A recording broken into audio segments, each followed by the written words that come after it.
Welcome back to Poetically Correct, where I'm Nigel. Tim Taylor. And we're still talking about the loss of a legend, Muhammad Ali. In our previous episode, Tim discussed some of his jewels. In this episode, we want to talk a little bit about his career. Ali had 56 wins in total, 37 knockouts, 19 decisions. He had 5 losses, 4 decisions, and 1 knockout. He was just a great man. So, you know, Tim, what comes to mind when you think about his career, his legacy, outside of the social and civil arena? Oh, man. I mean, the incredible fights, the showmanship. It was a show. Floyd Mayweather, Conor McGregor, they realized that this is more than just a blood sport. It is a show. And maybe the fight to come up with all those poems. You know. But I want to ask you, what's your favorite fight, man?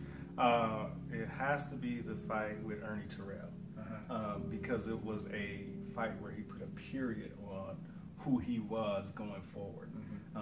So much so that he beat this man mercifully and made this man and told this man repeatedly, "Say my name. What's my name? What's my name?" You know, after he was assassinated in the media about changing his name by authors like Jimmy Carell, I can't remember Jimmy's last name, but different people in the media assassinating. What was your favorite fight? My favorite fight, I'm going to pick 2. I'm going to go with the trilogy with Joe Frazier.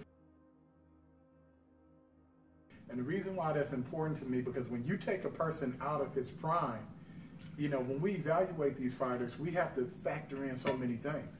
With Joe Frazier even had a chance, if not for the fact that Muhammad Ali was out of his prime for 3 years. I believe it was 3 years or so. He was locked up or inactive. And so the trilogy was important because that was his first loss, but then he got up off the canvas and he won 2 of the 3 trilogies. And it was almost a fight to the death. The next one, besides the Thriller in Manila in the trilogy, is the Rumble in the Jungle. When he went to Africa, Muhammad Ali, Umayyeh, you know, the champ is here. And so just really embracing a nation that has so many of our ancestors in it.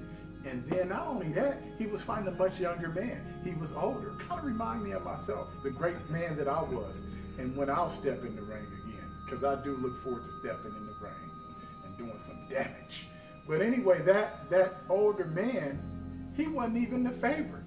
You know, he was fighting against, I don't want to say a gorilla, but he was fighting against a beast. You know, Muhammad Ali had problems with Joe Frazier or Ken Norton, and what, George Foreman knocked him, just knocked him off the canvas. And so everybody thought that this guy was going to kill Muhammad Ali, George Foreman. And Muhammad Ali came in, he applied the rope-a-dope, and then in the 8th round, he made that big tree fall. So those are my 2. We're asking you, Poetically Correct, who are your favorites? And thank you for joining us. We are Poetically Correct. Peace.